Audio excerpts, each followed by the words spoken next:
From my corny jokes.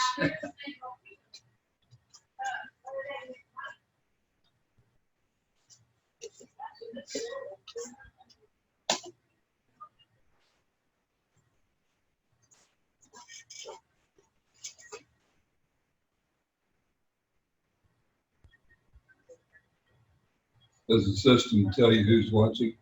Pardon me? Does the system tell you who your audience is? No, I don't think it does. Oh, no. This is a piece of technology I'm not terribly familiar with.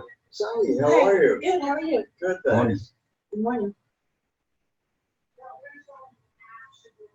Are we facing you or facing you? We just have to change our orientation here because We're we're already disoriented.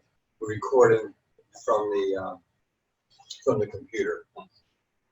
So it will be, people can, as far as I know, people can tap into this online at real time. Oh, And then it'll also be available on some other but they way. can't participate. Actually, they can. I'm not exactly sure how to do that, but there's a mechanism there. Of, people want to interact, they can do that. So I probably will not be using a microphone. But I probably don't need to.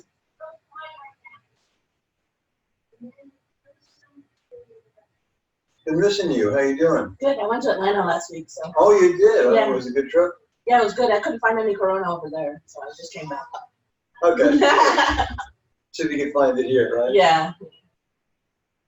Actually, I feel probably pretty confident that our governor really took a rather good stance and proactive, not a fearful one, but saying, okay, here's what we need to do.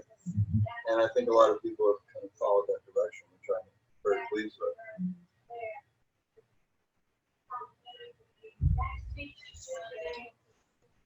So let me just.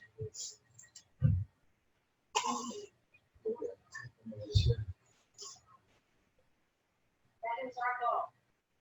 Set everything up on YouTube and Facebook. I have to get this computer on it.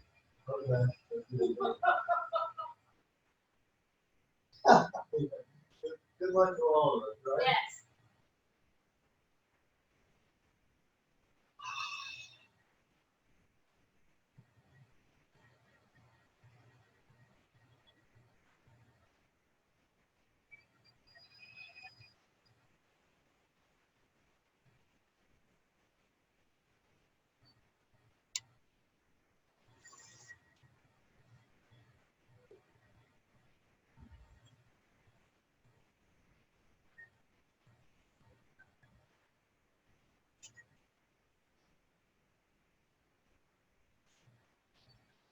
I just had a friend die in Atlanta last week.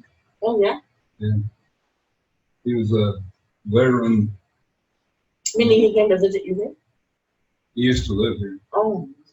And he was in the Vietnam War and got exposed to all that Agent Orange and went through multiple cancers because of the exposure to it.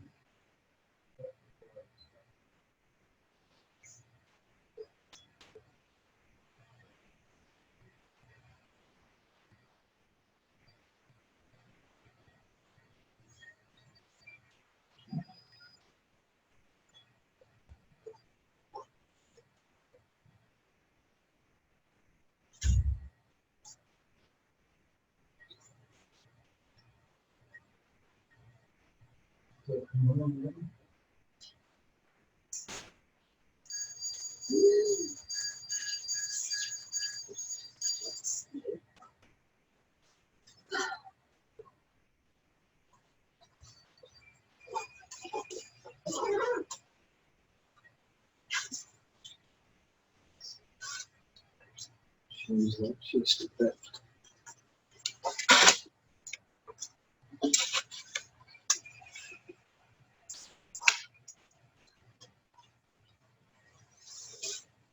Oh, that's kept cutting my head off. Spite my face. Thank you. See if there's anybody else. All right. Good morning to you. Good morning. Good morning. Morning.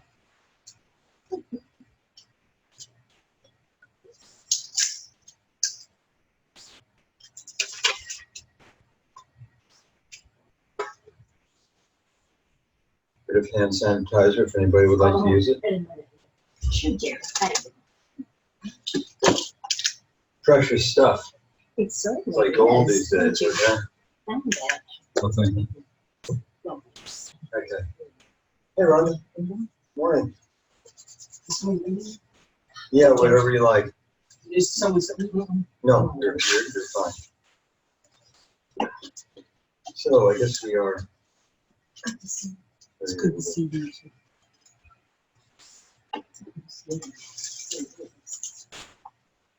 Let's take a moment.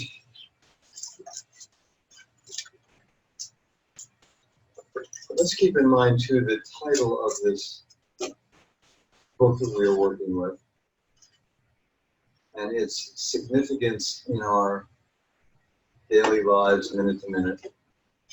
The Book of Knowing and Worth. Knowing that goes far beyond the intellect.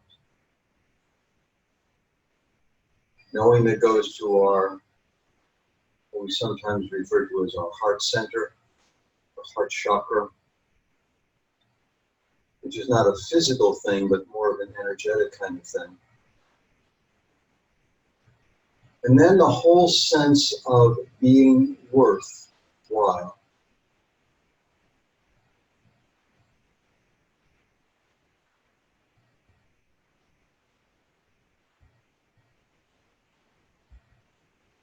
I am worth being loved. I am worth being immersed in perfection. I am worth that all good can come to me.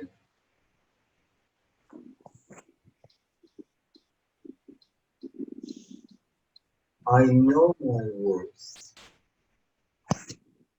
far beyond what I might be looking for in external proof or affirmation from other people. I know who I am. I know what I am. I know how I serve. I am free, I am free.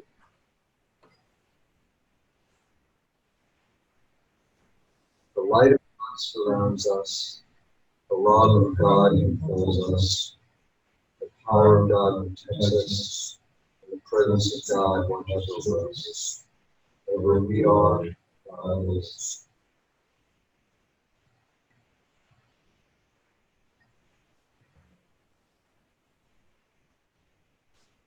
And without stretching it too much, I'd just like you to recognize what that, just that last minute or minute and 30 seconds, what that was like of living in the present moment.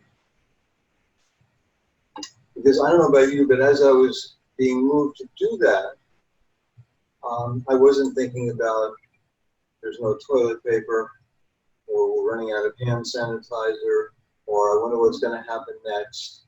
There was, and I'm tremendously grateful for this, that there was just a nowness in that moment. There's nothing else that was going on for me, and I presume that was probably true for you as well, which is when we stop and take a look at something like that or become aware of that, it is such a vibrant gift.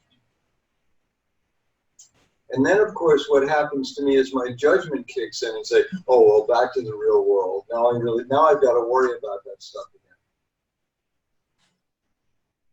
The practical application that we are working with here, and it would be foolish for me to deny what's going on in the physical world, because it is going on in the physical world.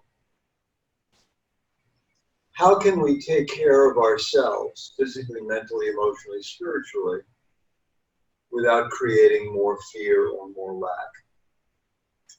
And the other side of that is, how can we be present to one another? Because this is not an isolated trip. This is not, it truly is kind of the Ram Dass syndrome of walking one another home. How can we do that to and for and with one another in the process? And I don't expect an answer to that, because my answer is going to be continue to evolve. Right now I am, and I'm not. Not to get locked in my I amness, but one of the I ams that I am is taking care of Margot right now, as she is gradually getting better and better and better. But it's very difficult in that particular position to separate myself, the self that I truly am, from my work, and sometimes they are not exclusive. My I amness comes from my service. I know how I serve, and so when I find myself, it's very practical for me, when I find myself becoming impatient. Oh, that pretty happened, Jerry. Okay. When I find that becoming impatient or doing this or doing that, and what happens is that then what I'm doing is I'm overly identifying with my role and missing out on the truth of who I am. So I need to come back to that. It doesn't deny or ignore the impatience or the restlessness or the tiredness or any of that other stuff that might go with the physical, mental, and emotional process, but it recognizes that those things are not the truth of who I am. And so how do I work with that without denying it? That's kind of our somewhat of our dilemma here. How do I work with the world that we live in right now, the uncertainty that we're living with, a lot of the fear and the scarcity that's going on, hoarding that's happening. I have to do it this way, I have to do it that way. How do I recognize that, step away from it, but also recognize that is the point of identification for a lot of people's human condition. That I identify myself as having a lack of toilet paper. Who would have thought that a week ago? And again, not condemning that judgment, but saying, how can I make sure I have enough without giving into or overloading on fear? Is there enough for today?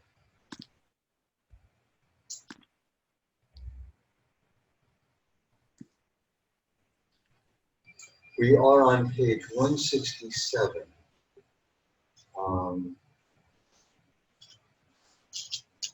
And let me start with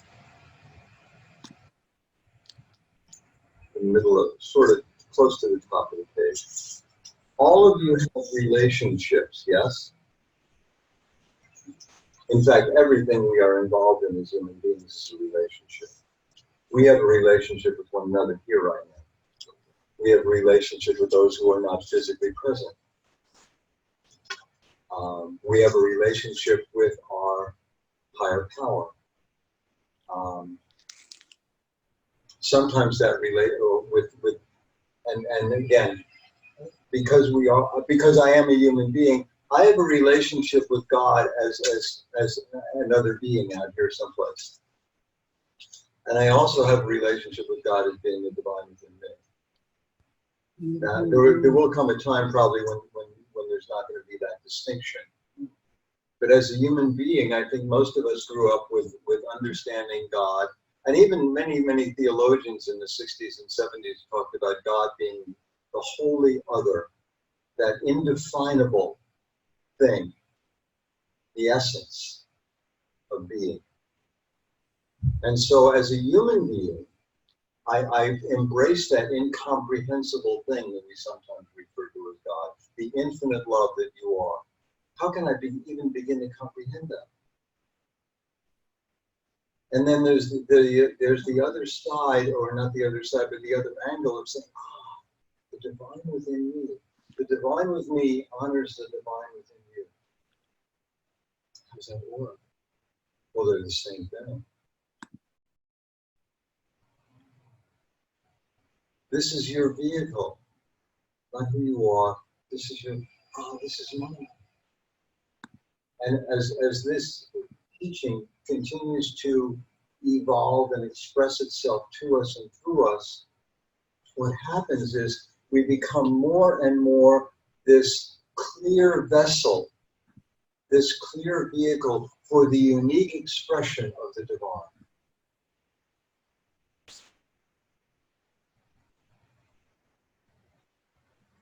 And being able to do that without making a judgment or a distinction.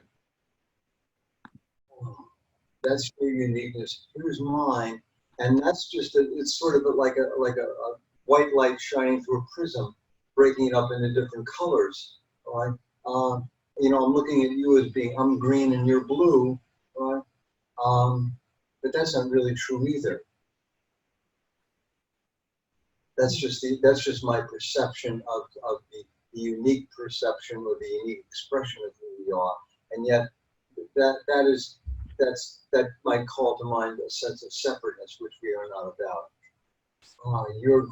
You choose to be green and I choose to be blue at this particular moment, but that's simply a limited piece of perception, because at a certain point in time, or a certain point out of time, maybe might be a better way of putting that, we realize that it's all one.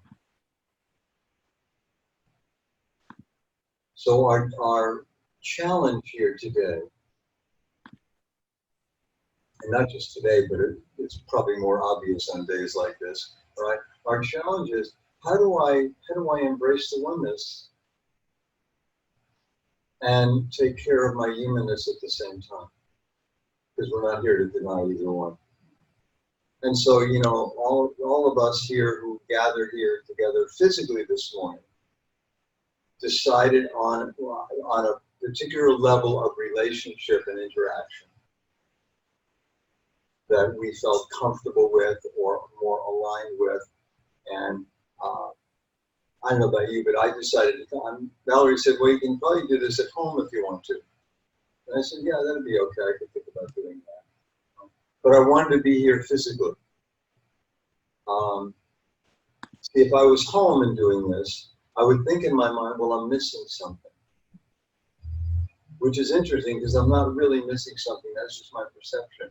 Because we you know, the ones that are here physically and the ones that are not here physically, we're all participating in this together. Even if you tune into this program, you know, 5 days from now. So, well, this is what Jerry said Sunday. But see, what we're really trying to do and really working on doing is to transcend time and space. And say that, yes, in the physical world, in the measurable world, he said this or we did this on Sunday morning, but the reality is it's still going on right now. Because when the guides are talking to Paul, they say, we are gifting you with our presence. We could say, oh, yeah, that was nice, but that was 5 years ago. And they're saying, no, yeah, it was 5 years ago in the physical world, but we are gifting you with our presence right now because you're reading this page. The vibration is still there. Well, not even still there. The vibration continues to be there.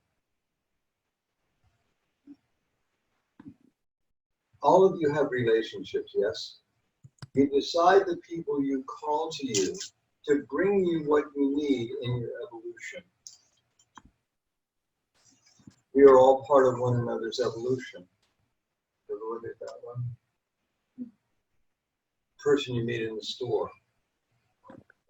Person who left their shopping cart in your parking space. The person who sneezed and didn't cover their nose.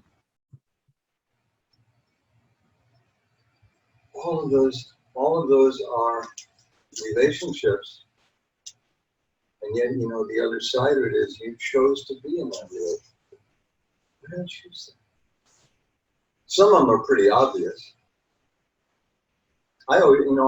This is true confessions for a moment, is, you know, we're taught in when we talk about intimate relationships with other beings, marry, or the people in our family that we are extremely, extremely close to. You know, that we have chosen that in some ways. And that, that there must be something within us that attracted to those people to us. And I'm saying that especially, I'm saying that in terms of, let's say, my relationship with Margot. Which always sometimes surprises me. What was there in me that attracted this being to me? Because I feel so blessed in that relationship. And at the same time, I wonder, what was, really? There's something in you that attracted this wonderful being. And I go, oh, I have no idea what that is. I don't wrestle with that anymore. I'm much more accepting of that as being the truth. And yet there is part of my humanness that still sort of wonders about,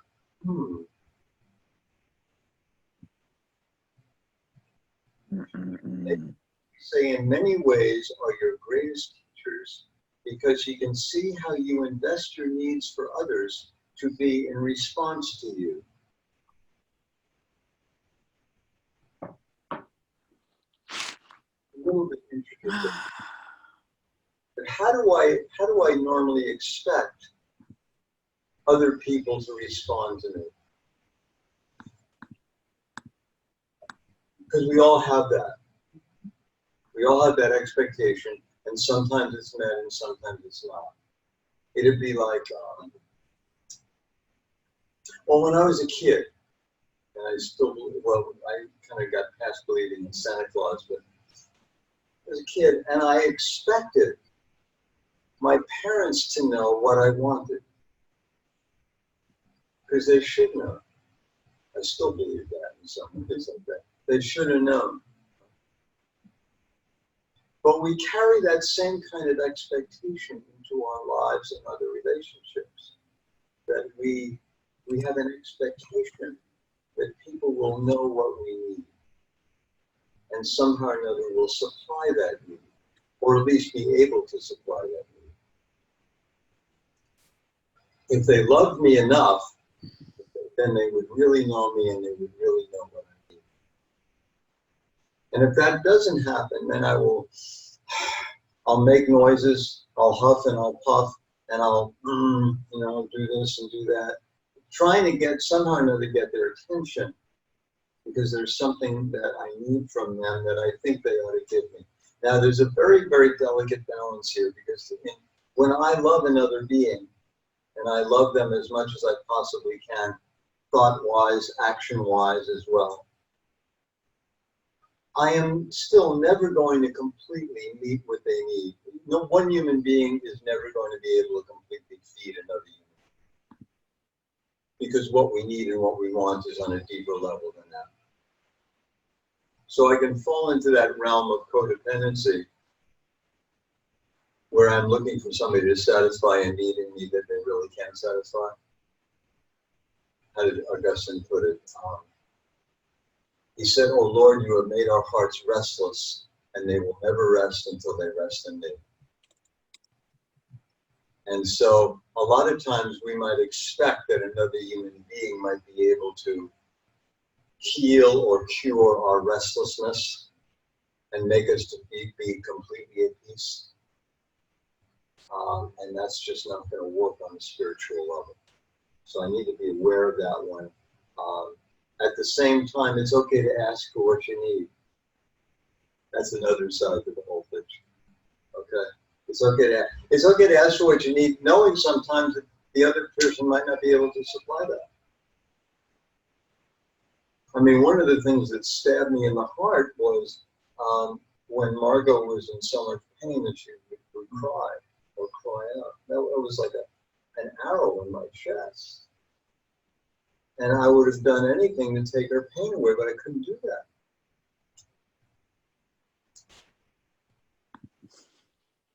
And so part of me wanted to run away from that.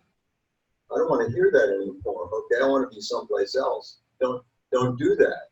Another part of me said, I need to be able to hear that and feel that so I can be present to you, even in your pain, even though I can't take that away.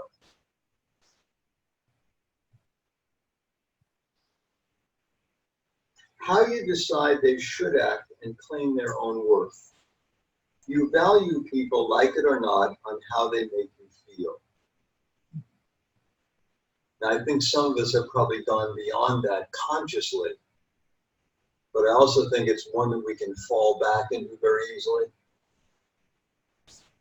Our youngest granddaughter in one family, this is really funny to me, she was about 3 or 4 years old, I think. She hated being told what to do. Of course, most people do, but she really hated it more than anybody else. And you would tell her, Megan, you need to do this. Just, cleaning up after herself or whatever it happened to be. And she would start to cry. And she would say, you hurt my feelings. Now, she heard the terminology, you hurt my feelings.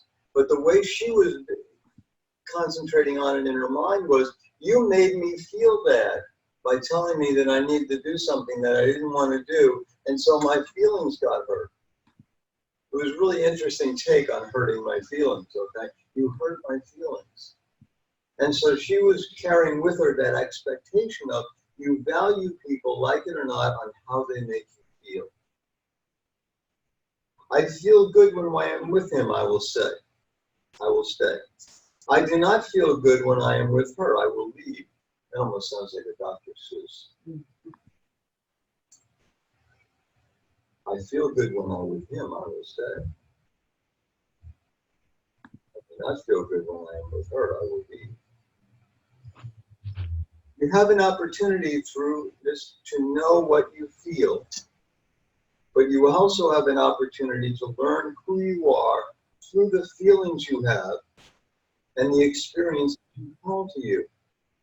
You are the decider of this in many ways, but you do not know it. So we're not stopping your feelings. We're not saying feelings are bad or good, or not making judgment about it either way necessarily. But saying, yes, your feelings are there and you're gonna need to probably deal with them one way or another. But your feelings are a response to what you think someone else might be doing to you. And that's okay, as long as you realize that's not the truth, that nobody's really doing anything to you. Because there are some days when somebody could, let's say, be impatient with you. And you can just sort of blow that off like, oh, well, they're having a bad day. There's just no attachment there. You're kind of like Teflon. It doesn't stick. Oh, they're having a bad day. Well, that's okay. They're entitled to have a bad day once in a while. I have a bad day once in a while too. Blah, blah, blah, blah, blah. But then maybe a day later or 2 days later, they might do exactly the same thing. And you might feel your blood pressure kind of going through the roof. And really wanting to say something. Well, they said this, so I have to say that. And so you find yourself really getting hooked into that particular behavior or that particular reaction. Now, what's different? What they're doing is exactly the same as what they did before. Hey, you okay? Is what's happening with the basic color of gray. Right? And that's my frame. And you look at that and you say, well, that's just gray. It's a gray card, okay? It's gray color. Doesn't look like anything. And then I start expanding the frame a little bit more. It's still gray. That's all you see is gray. And then I expand it a little bit more. And what you notice is in one corner of the frame, there's a patch of blue. Okay? And all of a sudden, oh, that's a cloud. And I move it out a little bit more, and the blue becomes a little bit more and a little bit more, and I realize what I'm seeing is, at first I was just seeing this color gray, not knowing what that was. And I expanded my frame of reference, and I began to realize what it was, and then I expanded a little bit more and saying, well, it's just a cloud, it's not the whole sky. Now, nothing changed except my point of view. Nothing changed except enlarging the frame that existed there to begin with. The frame was just something that kept, that was a reflection of my viewpoint. It's like having blinders on. And I believe what the next paragraph is going to be talking about is imagining that all of us have blinders on, but we don't know we have blinders on. The wonderful song, see clearly now the rain is gone. When you hold a frame before you, and see, this could be true of our perception of ourselves as well. Well, this is what I am, right? I'm 5'3", I weigh 110 pounds. I'm a Leo, right? And I'm giving a Sunday school class, right, to a very small population at Unity of Louisville, right? And we're being recorded this particular time, and some people keep coming in at the wrong time, making noise and annoying the hell out of me, okay? And so, I could go on and on and on with that definition, but all that is the definition of this small frame that I am in. And then I enlarge the frame, and I become aware of, oh, wait a minute, it's not about me. It's a whole bunch of other people here physically and here online. Oh. And then I expand the frame a little bit more, and I begin to realize, we're all here doing the same thing. We didn't come here to be annoyed. I mean, that might be the results. That's not what I came here for. I came here to feed my soul. I came here to be fed. That's why I'm here physically. Selfishly in some ways, to absorb what you have to give me. Because this is one of our relationships, or a way of explaining our relationship, is kind of a feedback loop. Now, this can happen positively or negatively, but in a feedback loop, I am giving to you, but you are also giving back to me. And then as you give back to me, I can give more to you. And the more I can give to you, the more you can give back to me. It doesn't stop there, it just kind of keeps going. It's like a prayer, like a Buddhist prayer wheel, okay? It just kind of keeps spinning, or either the wind or the water kind of keeps it going. I used to think that was a rather silly kind of thing, and then I realized that's a perfect, beautiful thing. But even the wind is part of my prayer. Even the water is part of my prayer. And when I can't keep it going myself, there it is. And then when I begin to realize that there's this kind of wonderful golden sort of interaction between you and me, or us together, then I realize that's just not happening in this room. It's happening with some of the other people who might be online, and who they might be with, or who they might be praying for, who they might be holding in the light. But it's also happening all over the planet. I mean, there are some people responding to what we might call a crisis here, responding to that in fear, and there are other people responding to that in love. And I have a choice with them. I can decide. When you hold a frame before you, and a frame is what you choose to frame your experience, you always call something to you that will be expressed in accordance with the mandates or the requirements of that frame. Simply put, I can call to myself limitation. I can call to myself scarcity.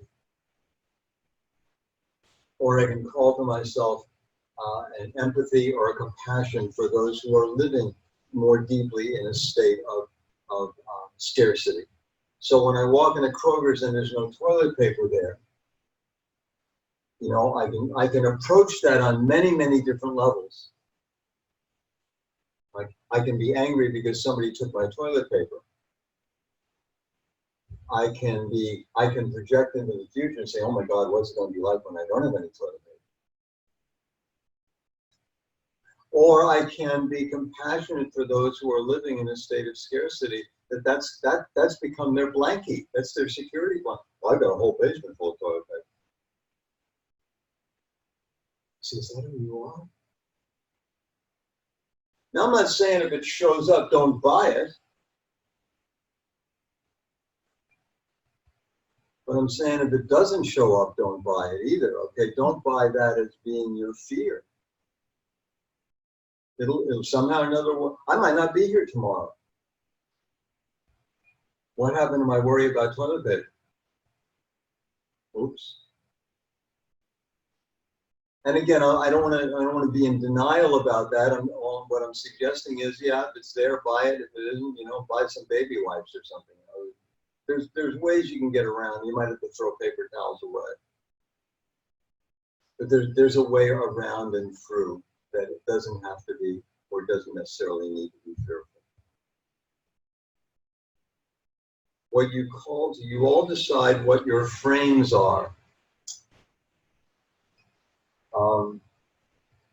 Again, we don't do that consciously necessarily, but what I believe what they're suggesting here is let's become aware how I am seeing something or how I am perceiving something, including how I'm perceiving myself, is a framework that I'm putting it in. So am I putting this in a physical, mental, emotional framework? Which is okay. But what I want to be able to realize is the frame that I am putting this situation in, whether it's fearful or scarcity or some other thing like that, the frame that I am putting it in is not beneficial to me or the world in general. So can I choose to put this in another framework, into, let's say, a more expanded framework of saying, yeah, that's true, but. Valerie and I were talking about that a little bit earlier when we were setting this thing up. Said, it's foolish to deny that there are things going on here in the world that need taking care of. So, we're taking adequate precautions to keep things as safe and as sane as we possibly can. We're not being flippant about it, but at the same time, we're not letting that rule our lives. So when I look in a mirror, I create a particular framework there. But I can choose to do that differently. I'm seeing myself as a physical body. Okay. Part of the picture. Say more.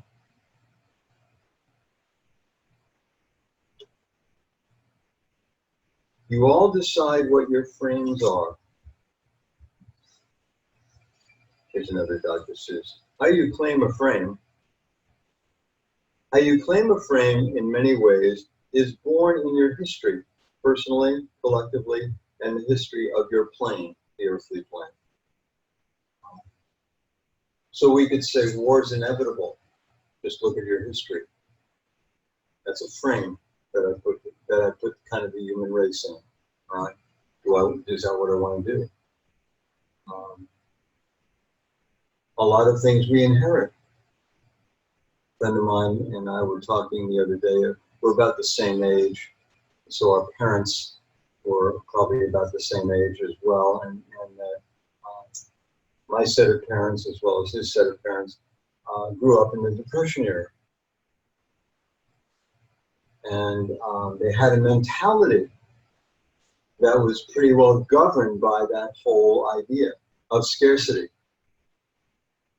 And I can remember we were kind of exchanging stories back and forth, but I can remember my mother.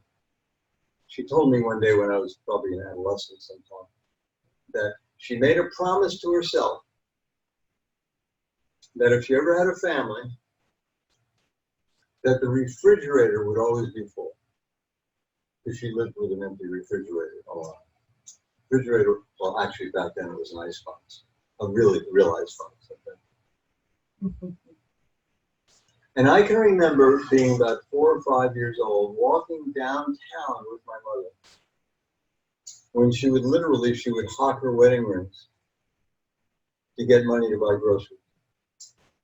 And I could never quite figure out until much later on, why she was crying. And then when, the paycheck would come in and my father wouldn't drink it away if it was there, she'd go down and get her wedding rings back. But that was her promise to herself. Now, it's very easy for me to find myself in that same sense of scarcity. Oh, not enough ham and cheese in the refrigerator. I better get some more.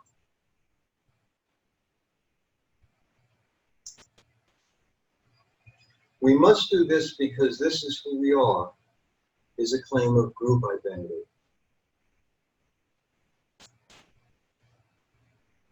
Well, you're Irish, so you must ... You've got red hair, so you're probably angry all the time. Okay, whatever shtick we're throwing out there, okay? And a group identity, when it is claimed, becomes something that you all elect to go into agreement about. The frames that you hold individually are what we are attending to today in response to your own need to be the one in love.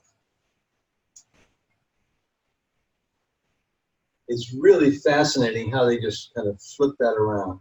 They said, okay, here we are getting all in touch with all of the frames that we've created for ourselves, all of the things we worried about, all of the things we, complain about, all of the things we identify with, all of the things we think who we are. And then all of a sudden it says, in response to your own need to be the one in love. So when talking about love, the first couple of paragraphs, and all of a sudden it flips that one on you and says, oh, that's my deepest desire. That's the need of my heart. That's where this whole thing is going. I need to be in love. Not la la land in love, but that's where I want to be. That's where I need to be.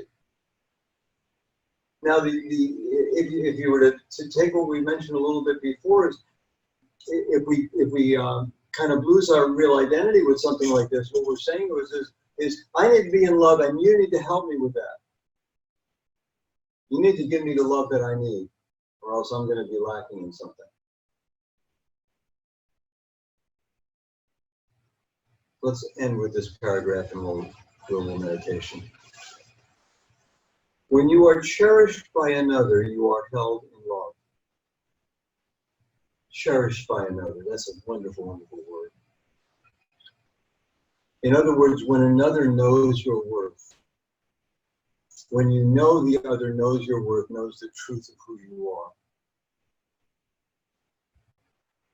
When you are being thoughtful to another, to their needs, to their requirements, you are responding from a place of love. Again, just a very simple, wonderful definition. When you are being thoughtful to another, to their needs, to their requirements, you are responding from a place of love. We will tell you this. The action of love is to reproduce itself outpictured in your frequency. And you must hear us when we say these words. As you move into accord with love, you express love, and love becomes your world, your frame. What would it be like if I framed this in love, whatever this is? As long as love is predicated on emotion, your response to be cherished or getting your needs met in the way that you think you should, you will be in limitation as a conduit of love. Because the valve can close at any moment when you do not get what you need, when you do not experience yourself as cherished or beloved. So it's flipping it back on us and saying, we're talking much more, not about a feeling, not about an emotion so much, not even about an emotional response. But to go back to what we started with this morning, the book of knowing and worth. Are you worth being loved? Do you know you are, even if you do not feel that way? I cannot make you feel a certain way.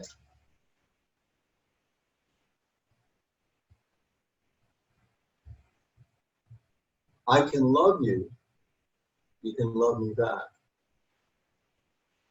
But if I'm simply dependent upon how that makes me feel,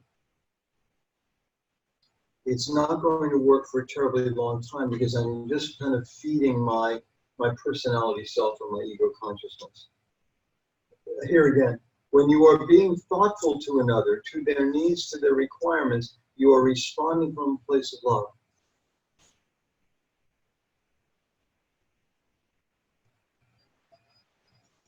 So here's our we'll call it our challenge. I don't want to get into negativity.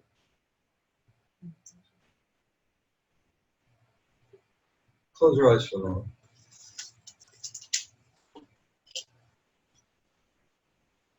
breath.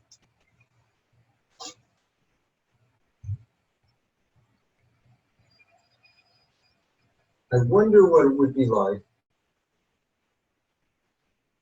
if we were to say or to think, how do I love thee? Let me count the ways.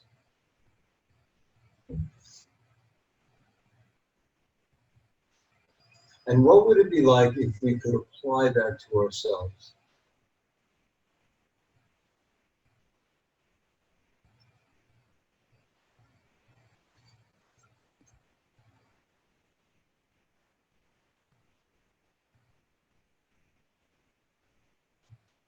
Just in today, just in this moment, just in these moments.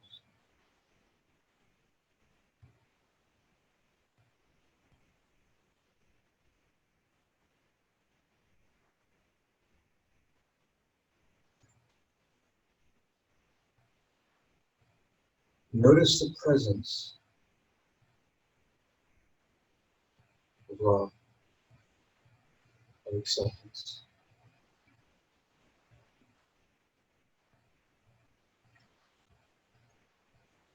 And as I stand here with my eyes closed in that presence,